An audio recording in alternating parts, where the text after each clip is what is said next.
So we're going to regulation. Why regulate? Regulations are rules or directives made and maintained by authority. That means the government of authorities are people in government. So they have come up with directives, they have come up with some rules that we have to follow. So they make these rules and they maintain it. That means they check and balance if we follow the rules or we don't.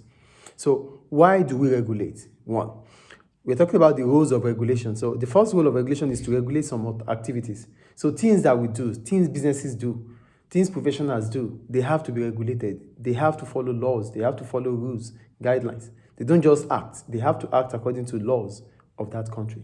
So that's one of the role of regulation. The second one is to approve and allow the operation of a service.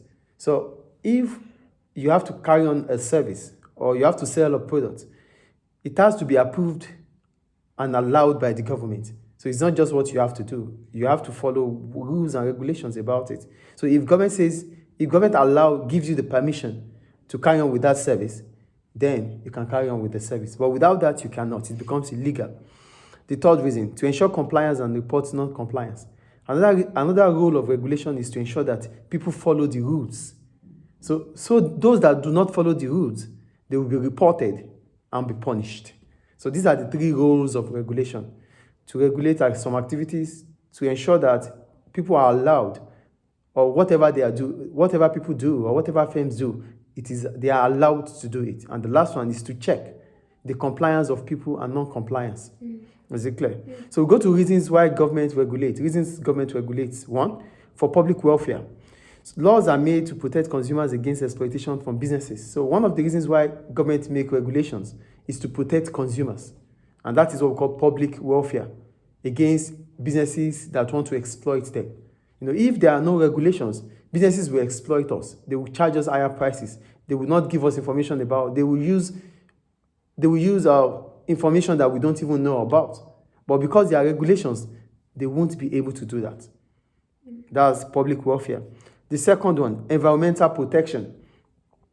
With regulations are made to protect the environment. Issues like pollution, waste management, and sustainable development are addressed through regulations. So with regulations, the environment is protected. There won't be pollution. There will be sustainable development. People, firms will not use up all our resources because there are regulations. Government will check.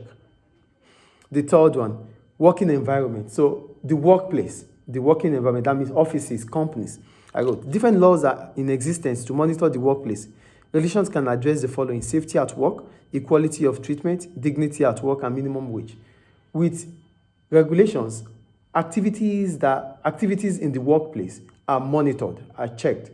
Maybe we're talking about employment contracts, wages paid to workers, safety, health and safety issues at workplace, discrimination at workplace. All these things will not happen with regulation. So there are regulations. Regulation is in existence to check all these undoings. That's the third one. The fourth one, market failures. When we talk about market failure, we're talking about when the market forces of demand and supply fail to effectively allocate resources. So there's inefficiency in allocation of resources.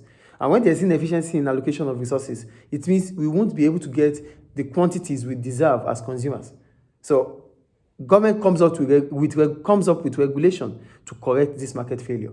So they have to correct the market failure, but they can't just correct it without putting laws and order into place. That's the fourth one. The fifth one, provision of public goods. So when we talk about public goods, goods that are non-rivalrous and non-excludable. So that means your consumption does not stop my consumption.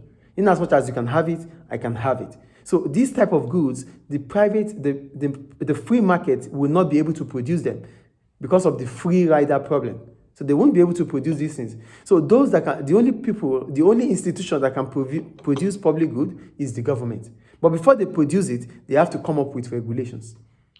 That's the fifth one. The sixth one, monopoly power. When we talk about monopoly, it means a single seller of a product in the market. So regulations are in place to break monopoly. Sometimes cartels. When we talk about cartels, we are talking about two or more competitors coming together to collide on price, higher prices that they will give to consumers. So when you go there, they sell at 10, come here, it's going to be 10. So they've come together, they've colluded to sell at a higher price. So, but with government regulation, these things will be checked and dismissed. Do you understand? So government takes away, they investigate cartels, they investigate monopoly, and they eliminate them. That's the sixth one. Then the seventh one, professional conduct. For professional conduct, we're talking about lawyers, accountants, what they do, their activities, their operations. With regulations, they check them. So they check their morals, their ethics, their standards, the way they behave, they check. So not because you are a lawyer or you are a doctor, or because you are doctors or you are lawyers, nobody check what you do, they check. Government comes up with regulations to check your ethics, to check your standard behavior, to check your morals. So these are the reasons why government comes up with regulation. So the next thing we need to talk about is how effective is regulation. Is it clear?